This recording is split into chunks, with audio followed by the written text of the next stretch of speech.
Olá, você que nos assiste. Estamos dando início a mais um estudo do Ministério Sementes de Amor da Igreja Batista Central de Campinas. Esse ano nós estaremos dando estudo do livro chamado Evangelho para a Vida Real, de Jerry Bridges. Um estudo muito prático, muito profundo e espero que vocês gostem. O tema chama-se Riquezas Insondáveis e o nosso versículo base, Efésios, capítulo 3, verso 8. Embora eu seja o menor dentre todos os santos, foi-me concedida esta graça de anunciar aos gentios as insondáveis riquezas de Cristo. Esse livro, ele vai trazer um panorama da nossa condição de pecador, a nossa condição longe de Cristo, totalmente desprovido de graça. E o autor, logo no início do livro, ele traz uma frase de um psiquiatra chamado Scott Peck. E ele diz a seguinte frase: a vida é difícil. E nós temos que concordar com ele que de fato a vida é difícil. E por que essa vida é difícil? Porque nós vivemos em um mundo amaldiçoado pelo pecado, devastado não só pelas forças da natureza e das enfermidades, mas principalmente pelas ações pecaminosas das pessoas. Acredito que neste momento você esteja passando por alguma dificuldade, algum tipo de enfermidade, alguma situação constrangedora. E se não está passando, se prepare, porque logo ela virá. E nesse mundo, nenhum de nós está isento desses acontecimentos, seja pobre, rico, analfabeto, doutor, todos nós, se não estamos passando, passaremos. A palavra do Senhor nos diz, no livro de Atos, no capítulo 14, verso 22, o seguinte: é necessário que passemos por muitas tribulações para entrarmos no reino de Deus. No Evangelho de João, capítulo 16, verso 33, diz: neste mundo vocês terão aflições, contudo, tenham bom ânimo. Eu venci o mundo. Às vezes, parece que as circunstâncias para os cristãos se tornam ainda mais difíceis. Se já não bastasse todas as frustrações e tristezas comum a todos os homens, temos ainda o inimigo das nossas almas, o diabo. Em 1 Pedro, capítulo 5, verso 8, diz o seguinte: sejam sóbrios e vigiem. O diabo, o inimigo de vocês, anda ao redor como leão, rugindo e procurando a quem possa devorar. Porém, o nosso maior problema é o pecado contra Deus, pois nascemos pecadores, nascemos inimigo de Deus. O pecado traz consigo o sentimento de culpa, traz condenação e o afastamento de Deus. Muitos cristãos, devido aos seus pecados e suas falhas repetidas, sentem o descontentamento de Deus para com eles. Outros se baseiam a sua segurança de serem aceitos por Deus por sua simples sinceridade, desempenho religioso e tantos outros motivos, vivendo assim um desespero religioso. Isso acontece por nós termos muitas vezes, ou na maioria das vezes, a falta de um conhecimento mais aprofundado do Evangelho, do que Cristo fez por nós. Não temos que nos sentir inseguros ou culpados quanto ao nosso relacionamento com Deus. Deus nos ama e entregou seu Filho para morrer em nosso lugar. Somos aceitos por Deus devido à obra redentora do teu Filho Cristo Jesus. Conforme diz em Efésios, nós somos salvos pela graça por meio da fé. Precisamos urgentemente de um evangelho bíblico para que nós possamos crescer em graça, em conhecimento e nos fortalecer, pois os dias são maus. E o que nos ajudará, o que nos irá fazer perseverar, vai ser o próprio Evangelho, a gente conhecendo as promessas, a palavra do Senhor.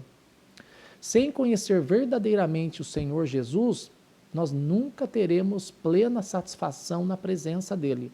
E o que esse livro faz é muito interessante, porque ele traz a notícia má, primeiramente, da condição do homem, o homem pecador, o homem caído, o homem que só sabe fazer o mal.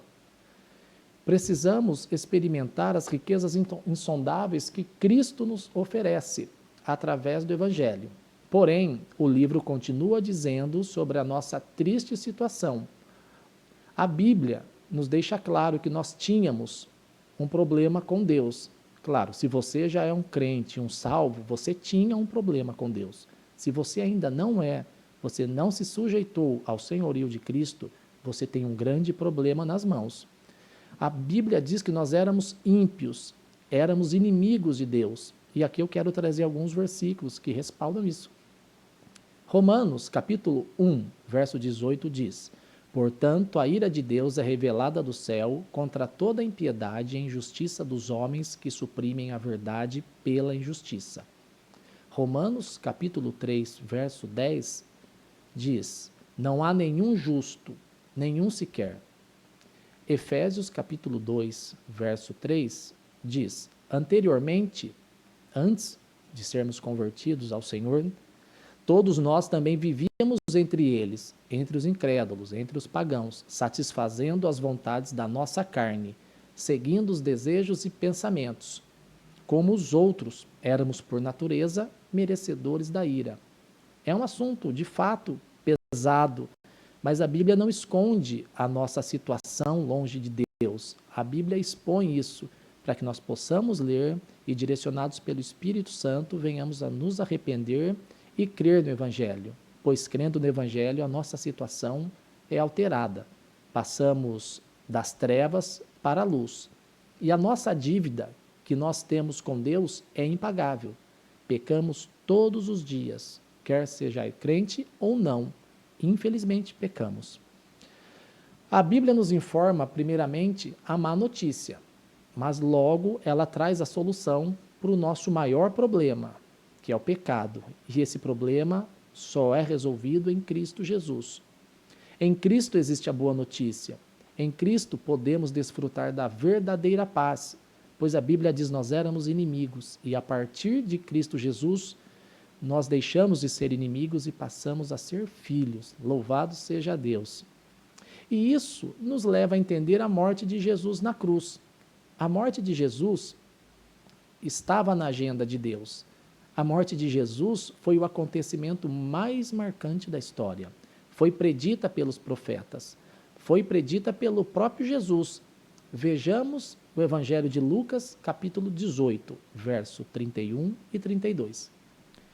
Jesus chamou à parte os 12 e lhes disse: estamos subindo para Jerusalém, e tudo o que está escrito pelos profetas acerca do Filho do Homem se cumprirá. Ele será entregue aos gentios, que zombarão dele, ou insultarão, cuspirão nele, ou açoitarão e o matarão. Entre tantas diferenças, os fenômenos sobrenaturais que acompanharam a morte de Cristo. Na época, a morte de Cristo a cruz, né, era um instrumento de vergonha horrível, miséria e degradante. Mas aprove Deus cumprir a tua justiça no teu Filho Cristo Jesus. Nós devíamos estar no lugar que Cristo esteve. Por que Jesus veio morrer? O apóstolo Paulo responde de uma forma direta, sucinta. Em 1 Coríntios, capítulo 15, verso 3. Pois o que primeiramente lhes transmiti foi o que recebi, que Cristo morreu pelos nossos pecados, segundo as Escrituras. O apóstolo Pedro também reforça. 1 Pedro, capítulo 3, verso 18. Pois também Cristo sofreu pelos nossos pecados uma vez por todas, o justo pelos injustos, para conduzir-nos a Deus. E tudo isso teve o início com os nossos primeiros pais, devido ao pecado original. Em Romanos, capítulo 5, verso 12, deixa muito claro que Deus elegeu Adão para ser o nosso representante da raça humana. E Adão pecando, esse pecado foi passado para todos os seus filhos e chega até nós e todos os seres humanos. Então Deus havia designado Adão como cabeça ou representante legal de toda a humanidade. e, consequentemente, a sua queda trouxe culpa e depravação para toda a humanidade. Todos os nossos atos de justiça são contaminados pelo pecado. A nossa intelectualidade, muitas vezes o nosso amor, as nossas ações, a nossa conduta, em tudo tem pecado devido ao pecado de Adão. Em Romanos, capítulo 5:12, nos diz: portanto, da mesma forma como o pecado entrou no mundo por um homem e pelo pecado a morte, assim também a morte veio a todos os homens, porque todos pecaram. Então isso é algo que nós não podemos fugir. Nós precisamos conhecer, nós precisamos entender, e o mais importante de todas as coisas, nós termos a ciência que a solução para isso está em Cristo Jesus. Como foi dito anteriormente, o nosso maior problema é o pecado, e esse pecado nos torna inimigos de Deus. Por isso Cristo Jesus nos convida, nos chama a nos entregarmos a Ele, para que essa comunhão volte a ser restabelecida. A palavra de Deus também diz em Romanos capítulo 3, verso 23, pois todos pecaram e estão destituídos da glória de Deus. Nascemos em pecado, como diz Davi em Salmo 51, verso 5. Sei que sou pecador desde que nasci, sim, desde que me concebeu a minha mãe. As Escrituras nos ensinam que a santidade de Deus responde ao pecado com ódio imutável e eterno. Deus odeia o pecado. E o salmista diz, Salmo 5, verso 5, os arrogantes não são aceitos na tua presença. Odeias todos que praticam o mal. Então, é fácil de compreender e fácil de ver você que, de repente, ainda não confessou Jesus como o único e suficiente Salvador na sua vida. Nós não sabemos quando Cristo voltará, ou nós não sabemos quando partiremos desse mundo. Em Hebreus, capítulo 9, verso 27, deixa muito claro também, dizendo que ao homem está destinado a morrer uma única vez, vindo depois disso o juízo. Então, meu querido, você que me escuta, que você tenha consciência como está a sua vida hoje. Lembre-se que todos nós prestaremos contas ao Senhor Jesus. E Ele é o que nós podemos ter de mais importante nesse mundo. Talvez hoje a gente esteja bem financeiramente, saúde, família crescendo, mas eu te digo, você pode ter todas as coisas, mas todas as coisas, a parte de Cristo, você não tem nada. Você está distante de Deus, inimigo de Deus, e eu tenho que te dizer isso, você será condenado. O arrependimento e a fé são... Nós precisamos clamar a Deus para que o Senhor nos dê em vida, pois assim que partirmos, já não existe mais arrependimento. Deus é um justo juiz, um Deus que manifesta a cada dia o seu furor. Salmo 7, verso 11. Ou um ponto que hoje em dia é muito visto, principalmente nas redes sociais, o que tem sido passado para nós é um Deus muito tranquilo, um Deus que só ama, um Deus que aceita o filho como ele está e do jeito que ele continua vivendo, sem transformação de vida. Isso é um ponto que nós devemos ter cuidado, ter muito cuidado. Você de fato já recebeu o Senhor? Você consegue identificar que a sua vida já foi verdadeiramente transformado? E isso é acompanhado dos frutos.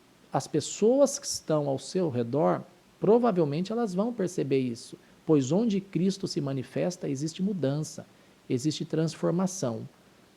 E depois dessa transformação, o nosso foco muda. Tudo que nós viemos a fazer deve ser para a glória de Deus. Antes de Cristo, nós fazemos para nós mesmos, para termos elogios, para ser considerado, para ser aceito no nosso ambiente social. Mas a partir do momento que Cristo entra em nossas vidas, tudo muda. Uma pessoa sem Cristo é escravo do pecado. Um outro ponto muito importante que o mundo tem pregado e gritado aos nossos ouvidos, que você é livre. Mas a Bíblia diz que você não é livre, você é escravo do pecado. Você faz o que a sua natureza tem inclinação para que você faça. Então, tudo que você vem a fazer para o próprio Deus é pecado, porque você não tem nunca, sem Cristo, a intenção de agradar o Senhor. Então, fique ligado, cuidado com essas mensagens de autoajuda, que você é bom, que você pode todas as coisas. Você não pode nada sem Cristo. Tenha isso em mente. Uma pessoa que não crê em Cristo já está condenada. Veja o que fala no Evangelho de João, capítulo 3, verso 18. Quem nele crê não é condenado, mas quem não crê já está condenado, por não crer no nome do Filho unigênito de Deus. Então veja que as pessoas sem Cristo estão num perigo total. E esse vídeo, a minha intenção é que encoraje você, de repente, a tomar uma atitude, ter uma postura de reconhecer o Senhor na sua vida, para que a sua vida seja transformada, para que você tenha uma vida plena em Cristo Jesus, mesmo passando por dificuldades, pois o Evangelho não nos isenta de dificuldades, de sofrimento, de dor. Mas em Cristo Jesus, o próprio Espírito Santo nos capacita a superar, a suportar e prosseguir. E o Salmo 32, versos 1 e 2, diz o seguinte: como é feliz aquele que tem suas transgressões perdoadas e seus pecados apagados. Como é feliz aquele a quem o Senhor não atribui culpa e em quem não há hipocrisia. Olha que mensagem maravilhosa, olha que versículo gostoso de se ouvir, principalmente quando essa mensagem atinge o seu coração, o Espírito Santo te convence do pecado, da justiça, do juízo. E você, após reconhecer o Senhor, começa a desfrutar das bênçãos do céu aqui na terra. Espero que esse curto estudo fale ao seu coração e que você se analise, que você pense, repense e veja qual é a sua situação com Cristo hoje. Essa é a minha oração, tá bom? Esse é o nosso estudo e que Deus te abençoe e até a próxima.